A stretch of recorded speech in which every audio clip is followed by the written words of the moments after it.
Hi, it's Brandon from Arabian Night Armory. I haven't uploaded a video in a while, but today we're going to be talking about what is a sword. Specifically, we're going to talk about the Oakeshott typology, which is very important to understanding swords from the medieval period. So, if you're ever writing a character for a story or a book or anything, and you're saying like, oh, this character has a medieval sword, that can mean a lot of things. So, a Viking sword, technically Vikings are in the medieval period. It's early Dark Age, but that's still the medieval period. So if you take this, and you gave it a disc pommel, lengthened out the guard a bit, and gave it a tiny amount of taper, that would become what's called a Type 10 blade. Contrast that to something with a little bit more taper, but maintain roughly the same amount of fuller length. The tip gets a little bit narrower, so it's a little bit better for thrusting. Give the handle a little bit extra length, because Viking swords typically had a very narrow length. This would be a Type 11. Type 13 here has even longer handles, so that you can sometimes use two hands. The averaging out is about 6 inches. What you'll notice is that the Type 13 goes back to a broader tip at the end.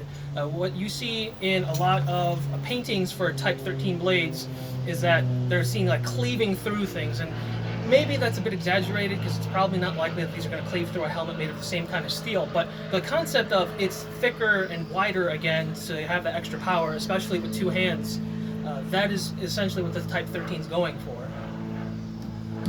Then you have the Type 14, which is a little bit stout looking.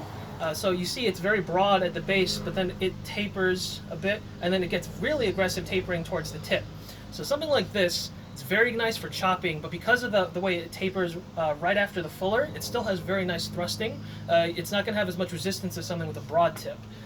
This goes back to having a little bit shorter handle, so that you are almost always going to be one-handing it. And it has disc or wheel-shaped pommel, which is essentially the most common type of pommel throughout the medieval period. And then you get the Type 17. So the Type 17 here is two-handed, and it has a little rib in the middle so that you can index it with your finger if you want to grip it that way. Some people like that, some people don't. Or you can use it as a divider between your two hands.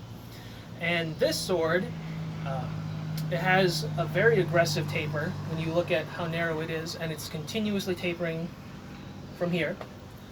And this sword, despite being the longest out of all the ones that I've held, is actually probably the most nimble feeling, even in one hand, and especially using it in two hands.